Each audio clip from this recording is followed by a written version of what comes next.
Makna syukur itu artinya terima kasih. Syukur itu terima kasih. Baik syukur kepada Allah maupun bersyukur kepada manusia. Terima kasih. Artinya kita bersyukur kepada Allah ketika Allah sudah mengembalikan kita sehat walafiat. Kemarin sakit, sekarang sehat. Ini kita bersyukur karena sudah kembali dapat melaksanakan aktivitas. Dan syukur itu setelah kita mengucapkan syukur dalam hati, tentunya dengan lisan, dengan mengucapkan kalimat alhamdulillah. Setelah itu barulah kita mengaplikasikannya dalam kehidupan kita sehari-hari. Saya punya pengalaman, ada di sana tuh daerah Tambun tempat saya tinggal. Ada orang itu sakit ya, sakit. Pas sakit dia rajin ke masjid, bu rajin ke masjid, sakit rajin masjid. Sampai waktu salat itu hampir tidak ditinggal, rajin. Sakitnya juga lama sakitnya. Sampai waktu itu saya bujangan ngobrol sakit gimana. Subhanallah, orang sakit itu rata-rata pada ingat kematian. Karena kalau kita udah sakit itu takut kita, takut, ya kan takut. Kalau sehat alhamdulillah. Ngobrol tuh, kadang ngobrol dari maghrib sampai isya, kadang lanjut, kadang siang juga ketemu. Ngobrol. Pas udah sehat tuh, balik lagi ke habitatnya ada gitu. Maka kita kalau misalkan diberikan sehat oleh Allah, itu bisa jadi teguran bagi kita, ujian, cobaan, atau untuk menaikkan derajat kita. Kalau misalnya saya kayak ini mau diangkat derajat ya alhamdulillah. Karena orang yang tidak pernah sakit mah Fir'aun, menjelang sakit itu Fir'aun itu jarang sakit. Kalau kita sakit ya alhamdulillah dihapus daripada dosa-dosa yang maka bersyukurlah kita kepada Allah bahwasanya dalam setiap apapun keadaan kita harus selalu bersyukur kepada Allah Subhanahu wa taala. Ibu-ibu yang dirahmati Allah Subhanahu wa taala, ini harusnya kita ini materinya materi Al-Yadul Badi'ah. Tapi saya akan mengulang-ulang kembali tentang fadilah hadir di majlis ilmu. Karena kita tahu bahwasanya ilmu itu sangat penting ilmu, baik ilmu dunia maupun ilmu akhirat. Kalau kita misalkan mau senang dunia, ya pelajari ilmu tentang dunia. Kalau kita mau selamat di akhirat, ya tentunya kita pelajari ilmu akhirat. Kan? Dalam hadis Nabi Muhammad sallallahu alaihi wasallam wa an Anas bin Malik radhiyallahu anhu an Nabi sallallahu alaihi wasallam qala idza marartum bi riyadil jannati farta'u. Qalu ya Rasulullah wa ma riyadul jannah? Qala hilafuz zikr. Dari Anas bin Malik, semoga Allah meridhai atasnya, dari Nabi Muhammad sallallahu alaihi wasallam, beliau telah bersabda, apabila kalian lewat di taman-taman surga, maka masuklah kalian. Lalu para sahabat bertanya, ya Rasulullah, apa sih taman surga itu? Khilafuz zikr, adalah kumpulan orang-orang yang berzikir kepada Allah Subhanahu wa taala. Jadi taman-taman surga itu adalah majlis taklim, taman-taman surga. Karena kalau ada orang ngaji itu, setidaknya hati itu menjadi tenang. Lalu para alim ulama itu diantaranya mengatakan khilafuz zikr dia majalisul halal wal haram. Apa sih yang dimaksud dengan khilafuz zikr? Tempat zikir itu apa yang maksud? Yaitu majlis yang menjelaskan tentang ilmu halal dan haram. Jadi majlis kumpulan khilafuz zikr itu adalah tempatnya yang menjelaskan tentang halal dan haram, ta'rifu kaifa tashri' wa tabi' wa tusalli wa tasumu, haji dan sebagainya. Jadi yang menjelaskan tentang bagaimana caranya berjualan, membeli, sholat, puasa, haji, nikah, masalah talak dan sebagainya, itu yang menjelaskan tentang masalah halal dan haram. Berarti mempelajari ilmu tentang ilmu fikih, kan begitu. Lalu banyak di kalangan kita banyak, bahwasanya ada kumpulan-kumpulan dia itu kadang tidak mau itu kumpulan tersebut membahas tentang masalah halal dan haram. Artinya perkumpulannya ngumpul begitu saja, tetapi dia tidak mau manggil guru, itu maksudnya. Ada nggak? Ada, kita juga ada. Kumpul yasin tahlil doa pulang, yasin tahlil doa pulang. Padahal khilafuz zikr itu, kata ulama majalisul ilm, yang menjelaskan masalah halal dan haram, bagaimana caranya dia tentang berjual beli, berpuasa, haji dan sebagainya, sholat. Itu kumpulan-kumpulan itu yang sangat dirindukan oleh Rasulullah SAW dan sangat sangat bermanfaat sekali. Karena kata Nabi, di suatu zaman, akhir zaman yang akan datang, itu banyak nanti orang-orang khutbah. Orang-orang khutbah itu orang yang ahli ceramah. Orang yang ceramah, pintar ceramahnya, menggebu-gebu soal ilmiah dan sebagainya. Tapi dia sedikit menguasai ilmu fuqaha, ilmu fikih tentang masalah halal dan haram. Kita sekarang banyak orang-orang yang ceramah luar biasa, apalagi kan YouTube. Ceramah banyak, penceramah banyak nggak Bu? Iya. Makanya saya nggak mau sebenarnya ceramah. Ya saya pengen ngaji saya pengen. Apa bedanya ngaji sama pengajian? Saya tanya, apa bedanya? Kalau ngaji ada kajian ilmu ya. Apa ngaji yang pengajian Bu bedanya? Searching aja lihat apa bedanya ngaji sama pengajian. Ada ngaji, ada pengajian. Apa bedanya? Kalau ngaji itu belajar. Kalau ngaji sendiri, kalau pengajian ada ilmunya, ada gurunya ya? Apa gimana? Kalau pengajian itu biasa membahas tentang masalah ilmu pengajian, tapi ilmunya itu global, secara global. Kalau ngaji Beda secara terperinci. Tapi kalau ngaji, seperti kita nih, kita Sapina dari furudul wudu sampai akhir, itu namanya ngaji. Kalau pengajian kayak gini, ceramah nih, ini pengajian, ceramah, bahas soal ilmu itu sama. Tetapi ilmu tersebut besok beda lagi, itu pengajian namanya. Sekarang ceramah masalah tentang sabar, syukur dan sebagainya, masalah itu, ya kan? Besok beda lagi. Itu namanya pengajian. Kalau ngaji tadi, kalau kita misal Safinatul Najat dari bab awal terus sampai akhir, itu namanya ngaji. Karena kalau ngaji itu tadi satu kitab yang bahas itu sampai tuntas. Tapi kalau pengajian nggak pernah tuntas ilmunya, nggak pernah tuntas. Jadi ntar ambilnya celok gitu ibaratnya, itu pengajian. Lalu kata Nabi, nanti di akhir zaman banyak orang yang fuqaha, penceramah, tapi sedikit orang yang ahli. Fuqaha sedikit. Ceramah guru-guru, tapi ditanya masalah hukum, saya nggak tahu. Itu begitu kan? Zaman kita nanti. Yang kedua kata Nabi, ada juga nanti orang ahli qiraah dalam hadis. Ini pun dijelaskan dalam kitab Ihya Ulumuddin. Siapakah itu ahli qiraah? Nanti di akhir zaman banyak orang yang ahli qiraah, ahli membaca Quran. Dan sedikit orang yang ahli ilmu fikih. Akhir zaman itu. Alhamdulillah sekarang banyak yang baca Quran. Banyak nggak? banyak.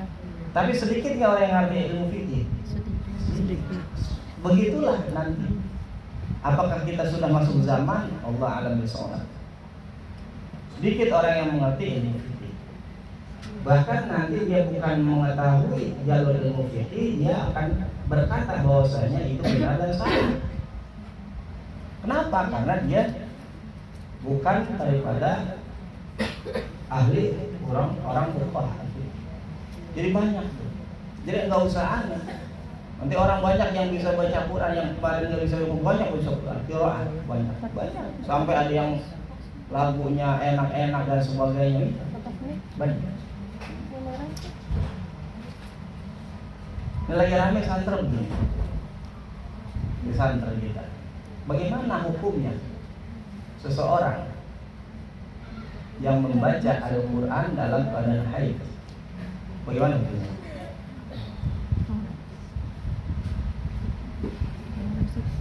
Kita jangan main asal-asal, kita main referensi kitab yang ada. Di dalam kitab Safinatun Najah syarahnya Kasyifah, dalam kitab Al-Ham dijelaskan orang yang membaca Quran, fasdil Quran haram berdosa. Lalu bagaimana kalau misalkan ada pengajian yang mempelajari tentang ilmu Al-Quran, ya kalau ibu sedang dapat haram membaca Quran, tidak boleh. Yang boleh 3, asyifa, penyembuh.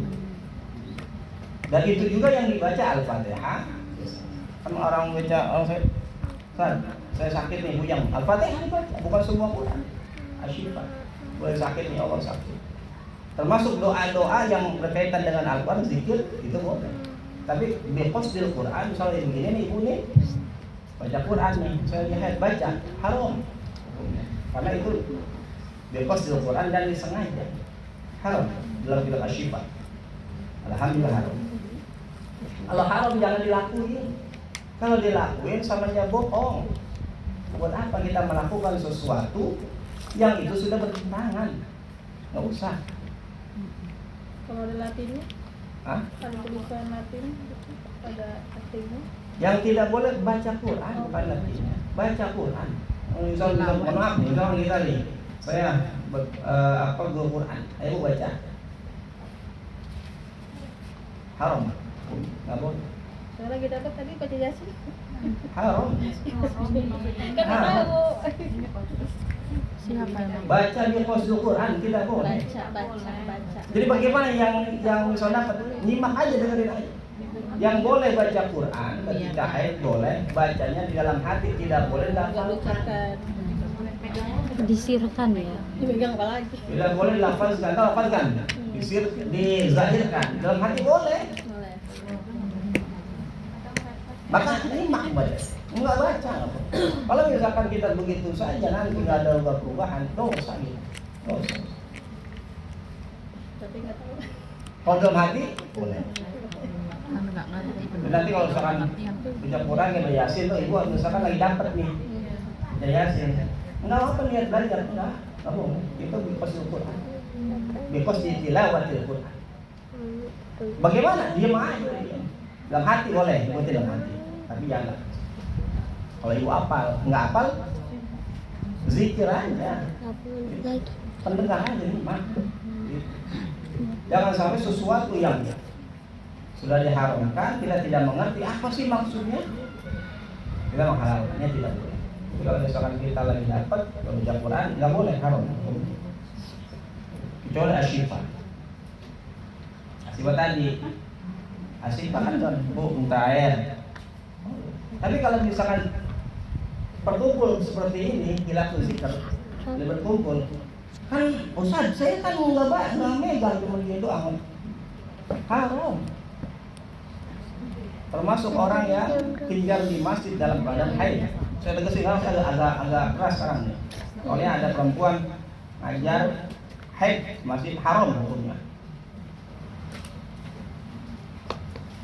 Terus kalau Ustaz dia nanya, terserah yang kita sudah mengutarakan dipakai atau tidak, masalah dia sama Allah. Yang penting saya sebagai asatidz sudah menyampaikan mana yang benar dan mana yang salah. Jangan sampai begitu. Maaf ya.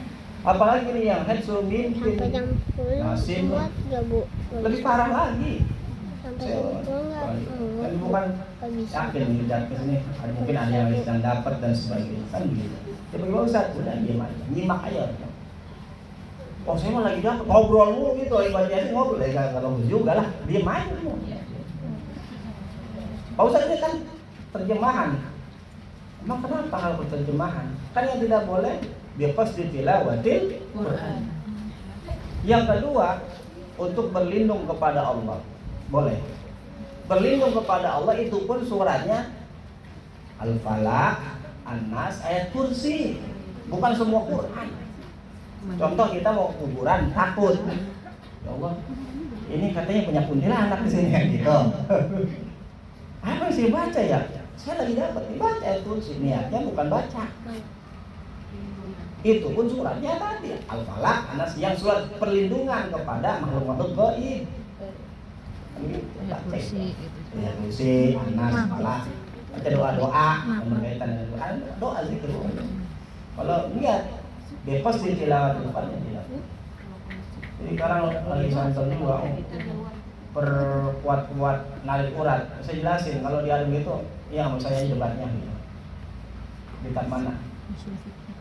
Kalau di masjid Pak Ustaz? Apa? Maksudnya di luar gitu nggak boleh? Kalau dia dalam masjid nggak boleh. Di luar ya. Dalam masjid.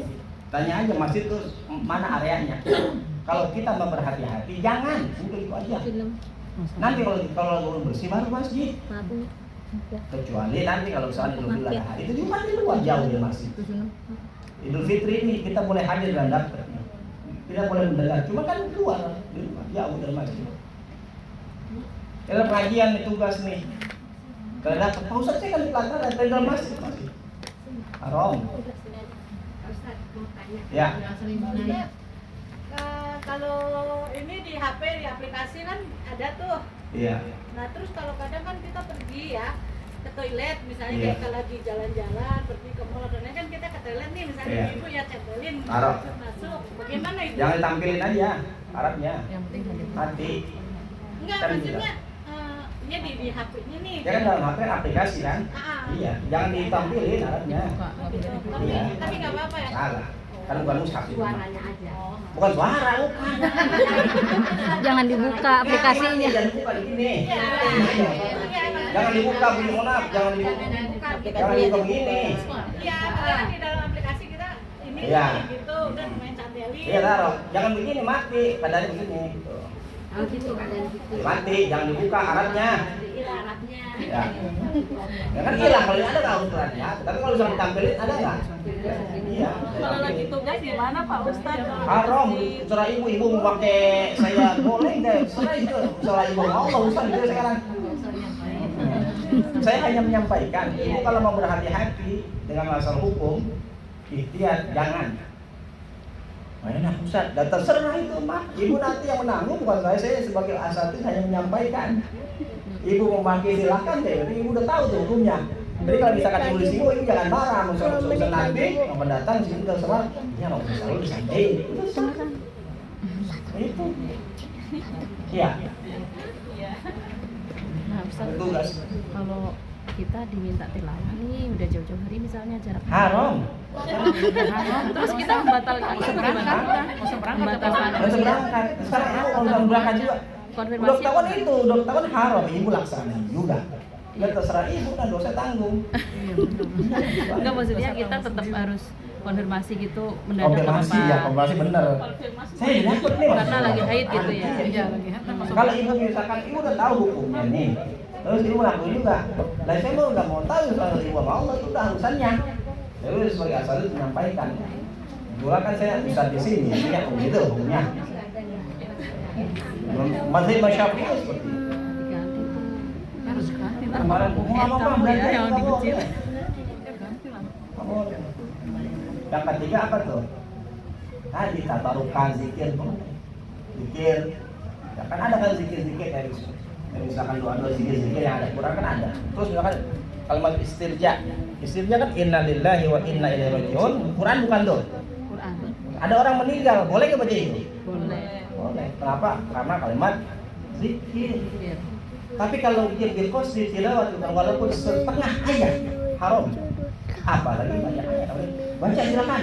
Enggak apa niatnya belajar, haram. Udah antepin yang ayahnya tuh udah dia asal datangnya lu syukur alhamdulillah. Ibu lagi nih. silakan Yasin, nggak usah baca. Dengar penyimak aja udah pahala udah. Nanti kalau sehat, kalau udah bersih baca. Paham ya? Arti paham? Paham Ustaz? Soalnya ramai. Saya jadi kata saya bukan lagi buka lagi saya bilang di mana. Iya, Ya. Jadi kalau misalkan nanti baca di tahsin dan sebagainya Quran baca, bu saya lagi halangan, bilang aja tuh, ya, baik. Karena oleh halangan enggak jangan baca. Niatnya belajar, emang kita baca yang Maliki, Syafi'i kita, Syafi'i. Nanti kalau udah bersih, terus bagaimana Ustaz? Saya mau ngaji juga. Ini makanya dengerin aja, bacain dalam hati, jangan dapatkan bismillah, walaupun setengah ayat. Dengerin apa sih? Datang aja, datang berkah udah, datang makan udah gitu. Ya dengerin. Udah harus baca, orang baca lewat ya, lewat. Karena kalau dibaca juga haram, ngapain haram kita lawan juga kita kerjain juga. Jadi capek-capek awak ibaratnya. Ya, dengerin aja udah enak nyantai.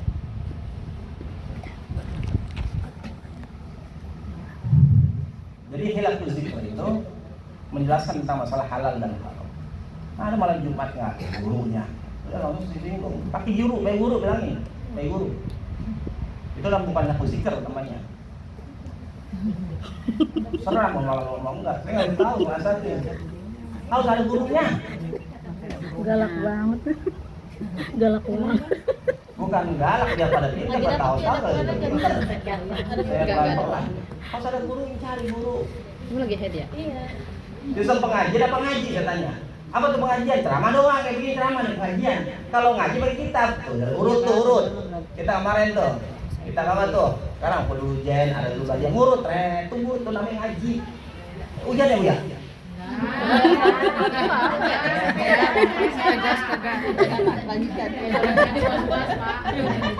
Terus saya tanya nih, nggak ada ceramah, Airku mak. nggak ada ngaji kitab, itu ngapain? Apa nih? Sayang dibuang-buang nggak boleh makan. Ceramah nggak ada, ngaji kitab nggak ada, berarti kan pengajian bukan ngaji bukan, apa lagi? Kumpul-kumpul doang. Pengaji. Dibilang pengajian bukan ada ceramahnya ada urusannya. Bilang ngaji nggak ada kitabnya. Berarti kita ngaji ya Ustaz? Apa tuh? Kalau kita ngaji, kenapa kita? Oh, itu ngaji namanya bukan pengajian. Kalau pengajian sekarang pengajian nih, ini. Karena besok beda lagi. Ini hari pengajian bukan ngaji. Kalau ngaji tadi kayak kita, Sapina dari awal, tamat, terus aku dulu jendol dari awal. Badiah. Kalau tahsil ngaji ngaji Quran dong. Dari itu tajwid pagi itu tahsil. Tahsil juga, ngaji juga apa? Karena guru ada kitabnya, Quran. Ngaji namanya itu. Tahsil itu ngaji namanya. Tahsil pengajian bukan pengajian, tahsil ngaji. Karena Quran ada Qurannya di kitabnya. Kalau pengajian ceramah doang, ngomong terketawa, hai, nangis itu pengajian namanya, ceramah doang. Betul ya. Lalu nggak ada ceramahnya, nggak ada kitabnya. Dibilang ngaji nggak ada kitabnya, dibilang pengajian nggak ada ustadznya. Kumpulan apa? Hilaful zikr juga bukan. Bukan. Cari guru. Ada gurunya. Oh, Ustaz ada guru, Ustaz ini ya. Alhamdulillah ada gurunya. Biar apa? Biar benar ngaji mah, biar benar. Jangan semaunya. Ini ngaji terus aja orang dengar. Nggak ada guru yang kayak kita pada salah, nggak ada guru. Nah, iya benar. Salah. Ngaji terus aja orang dengar. Gitu. Ya. Mudah-mudahan udah kedinginan kali ya. Hujan ya? Saya mau takut hujan banget ya, Mas. Lanjut katanya Pak. Ustaz yang kedua apa tadi? Tadi Asifah. Yang kedua berlindung kepada Allah. Yang ketiga tabarukan. Jadi mencari keberkahan atau zikir. Tiga tuh boleh. Untuk pada sadar. Kamu ini mau pengajian tanya terus Ya. dia udah malam. Dan orang mah dengar nih. Jadi seneng banget ya dimarahin lagi. Bu, nih orang ngaji itu, saya bilang sama bapak kemarin, ngaji itu kita sama aja nabung. Kita ngaji ini nabung kita, Bu. Nabung apa? Nabung pahala. Total akhirat. Kapan diteboknya tuh pahala tersebut? Nanti pada akhirat. Ibu punya ATM, Bu. Kartu ATM punya. Punya. Sebagian ada, sebagian enggak. Yang punya ya kalau kagak kan gitu ya. Saya mau tanya nih kartu ATM Ibu, bisa ada duit di kartu ATM ada 100 juta. Juta kan? Itu ATM tersebut bisa bermanfaat enggak? Belum. Kalau belum dicairkan di mesin ATM. Kalau diambil duitnya, ketika diambil duitnya berarti kan apa tuh? Dicairkan kan? Ketika uang sudah dipegang bisa nggak untuk belanja? Bisa. Nah sekarang ibu bawa kartu ATM, ibu belanja ke sayur, sayurnya nggak ada ATM, nih ibu bayar nih, bisa nggak? 100 juta nih, ATM saya 100 juta nih, masa beli ayam kagak bisa, nggak ada QRIS kan? Bisa nggak? Begitu juga pahala. Nah ibu lagi nabung pahala ini. Maka kalau misalnya nggak ngaji berarti ibu nggak ada nabung pahala gitu. Nah ketika nabung pahala, kapan usah diteboknya itu pahala? Nanti pada akhirat. Yang kiamat itu nanti dibuka.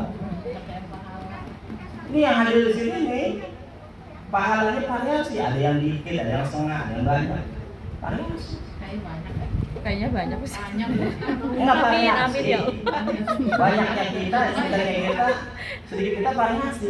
Belum saya sama ibu sama, belum tentu sama. Bisa jadi ibu paling banyak, saya paling dikit. Kenapa? Karena saya ngaji pengen ada riaknya, pengen kasih duit bisa. Kan dikit jadi kira.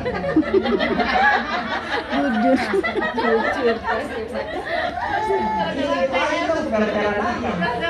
Misal nih, niatnya pengen lagi biar disebut apa itu, alhamdulillah pun berarti dia bongkos aja gitu. Nah ibu ngajinya ikhlas, bisa aja pahalanya ibu lebih besar saya. Kenapa? Kata mereka, Ustaz lebih banyak Ustaz sama bongkos sama amplop. Ada oh gitu ya. Aduh. Soalnya kalau hati ikhlas. Terus bagaimana Ustaz kalau gitu kita nggak usah ngajar ya, tetap ngajar dalam kitab Bidayatul Hidayah dijelaskan. Kata sahabat begini ya Nabi, kalau engkau maksum ya Nabi, ketika ibadah nggak ada perasaan riya, ujub, nggak ada. Kenapa? Maksum dijaga, terjaga, dijaga Allah. Nah, kalau kami kata sahabat kan kami bukan maksum. Kadang kalau ibadah itu ada riyanya, ada pengen dipujinya, pengen disebut orang baik dan sebagainya kan begitu kita, bener nggak? Itu sahabat udah ngeluh mana begitu sama. Kata Nabi terus kau kerjakan amal-amal kebaikan sambil berdoa kepada Allah, ya Allah hilangkan semua penyakit hati. Maka saya walaupun ngajar nih kadang ya namanya orang ya kalau lagi nggak punya duit pengen ya Allah mudah-mudahan yang punya duit kan gitu. Namanya orang itu kalau benar itu kalau yang benar enggak dari yang cuma datang aja kan gitu. Walaupun punya penyakit begitu terus berbuat baik, jangan sampai berhenti, jangan. Walaupun hati kita masih rusak, terus nanti dengan berjalannya waktu, berjalannya kita pengetahuan dan sebagainya, nanti Allah lupa ya Allah, jangan sampai gini terus ya Allah, masa ngajar pengen dapat duit mulu ya Allah, tidak, banget ya Allah. Ya. Mending kalau dapat misalkan pengen ngajar 1 juta, capek ya Allah. Ini banget. Ya Allah, Ustaz. Rugi ya? Kalau orang-orang mah paling agak ceramah mau apa 1,5 2 juta saya ya kali Allah cepet ya. Kalau masih ada lagi ya rugi saya. Mendingan saya tahu ngajar di instansi pemerintah tahu 10 juta Iya Ustaz. jadi makanya apa? Terus kita buat baik walaupun dalam hati kita ada perasaan seperti jangan kita, saya mah riak nih, saya berhenti. Amang itu yang dikehendaki sama setan. Supaya kata setan, kamu wahai keturunan anak Adam, supaya kamu tidak punya amal kebaikan. Ketika udah riak, berhenti itu. Amang itu yang diinginkan setan, supaya kita berhenti untuk berbuat baik. Terus kita berbuat baik walaupun dalam hati kita masih kotor. Ngaji kadang pengen disebut ya kan ibu pengajian, ibu-ibu solehan, jangan saja itu. Ntar lama-lama Allah akan kikis penyakit hati yang ada dalam diri kita. Amin. Makanya kudu ada Itu dari guru, nah, kita mah dari dulu begini Pak Ustaz nggak ada gurunya, ada salah dipertahankan. Mudah-mudahan nanti di akhir Betul nih, kalau salah jangan pertahankan, yang betul lah. menolong Wallah alam. Bisa. Ngaji ya, ganti rajin ngaji ya. Soalnya saya mukanya muka pada batu nih saya lihat. Jarang kelihatan. Ya, rajin. Kenapa orang ngaji itu tadi sebilang nabung untuk nono baik. pahala. Nah, kan udah kelihatan sekarang mah. Karena yang namanya pahala dosa nggak kelihatan. Kelihatan nanti. Ketika yaumul qiyamah baru kelihatan, oh dosa saya segini, pahala segini. Itu baru ditebok tuh dosa pahala baru ditebok. Karena mah udah kita buat baik aja. Mau kata orang apa, kayak ngaji aja dulu. Mau kata orang apa itu dia dengerin.